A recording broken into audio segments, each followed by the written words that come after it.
Assalomu alaykum. Hurmatli kanalimiz mehmonlari hamda obunachilari. Kanalimizga xush kelibsiz. Siz bilan eng so'nggi sport yangiliklarini yetkazib beruvchi FIFA 90+ kanali.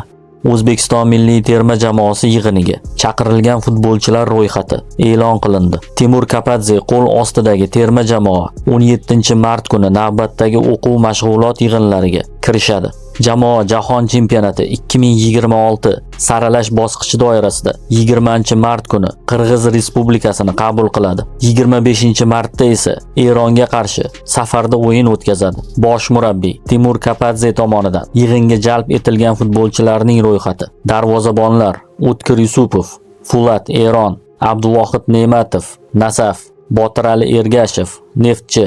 Himoyachilar: Abdulla Abdullayev, Paxtakor, Hojiakbar Alijonov, Paxtakor, Husniddin Aliqulov, Rizespor, Turkiya, Rustam Ashurmatov, Rubin, Rossiya, Umar Eshmurodov, Nasaf, Abduqodir Husanov, Manchester City, Angliya, Farruh Sayfiyev, Neftchi, Dilshod Komilov, Qizilqum, Sherzod Nasrullayev, Nasaf, Ibrohim Halil Yo'ldoshev, Neftchi, Zafar Murod Abdurahmatov, Nasaf. Yarim himoyachilar: Odil Hamrobekov, Bunyodkor, Abbos Fayzullayev, CSKA, Rossiya, Jamshid Iskanderov, Neftchi, Jaloliddin Masharipov, Istiqlol, Eron, Oston Urunov, Persepolis, Eron, Otabek Shukurov, Al-Feyha, Saudiya Arabistoni, Abdurauf Boriyev, Paxtakor, Akmal Mazgavoy, Nasaf, Ruslan Jiyanov, Navbahor. Hujumchilar: Eldor Shomurodov, Roma, Italiya, Bobir Abduxoliqov, Sumqayt, Ozarbayjon,